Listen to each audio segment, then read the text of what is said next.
ఇక ఐఎండ్పిఆర్ లో భారీగా అక్రమాలు 10 ఏళ్లలో ప్రకటనల పేరిట నిధులు దుర్వినియోగం తేల్చేందుకు సిద్ధమైన కొత్త ప్రభుత్వం డిపార్ట్మెంట్ లో ఇష్టారాజ్యంగా వ్యవహరించిన కొందరు ఆఫీసర్లు బీఆర్ఎస్ అనుకూల మీడియాకు ప్రజాధనం ధారాదత్తం సమయం సందర్భం లేకుండా ఇబ్బడి ముబ్బడిగా యాడ్స్ పేరుకే సర్కారు ప్రకటనలు కానీ అంతా గులాబీ ప్రచారమే ఇన్స్టాలో రీల్స్ చేసే వాళ్ళకు కూడా పెద్ద ఎత్తున చెల్లింపులు గత ఏప్రిల్ నుంచి డిసెంబర్ వరకు 350 కోట్ల ఖర్చు పెట్టిరట గత ఏప్రిల్ నుంచి డిసెంబర్ వరకు 350 కోట్లు ఎవనయ్యా జాగీరని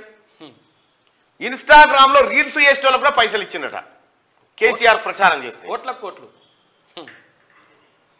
ఫస్ట్ కేసీఆర్ ఆస్తులని జప్తు చేయాలనే అన్ని వివరాలను తెప్పించుకున్న సీఎం రేవంత్ రెడ్డి అంటూ ఐఎన్పిఆర్ డిపార్ట్మెంట్ లో ఇన్ఫర్మేషన్ పబ్లిక్ రిలేషన్ ఏదైతే డిపార్ట్మెంట్ ఉందో ఆ డిపార్ట్మెంట్ లో కేవలం పోయినసారి బడ్జెట్ లోనే ప్రకటనలకు 1000 కోట్లు బడ్జెట్ పెట్టిండే మునగాడు ప్రకటనలకి ప్రచారానికే ఓ ఇన్లకు కాదు లేకపోతే ఇంకో స్కీమ్ కాదు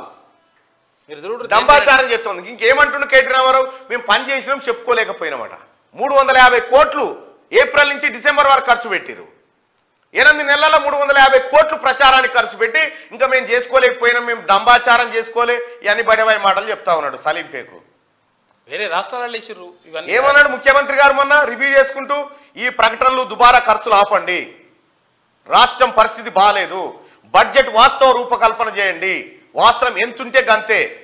కేసీఆర్ లెక్క డంబాచారం చేయొద్దని ముఖ్యమంత్రి గారు చెప్పలేదా రేవంత్ రెడ్డి గారు గత పాలకుడు కేసీఆర్ నీకేమైనా శరం లేకపోయా ఇంత నాశనం చేసిపోతివి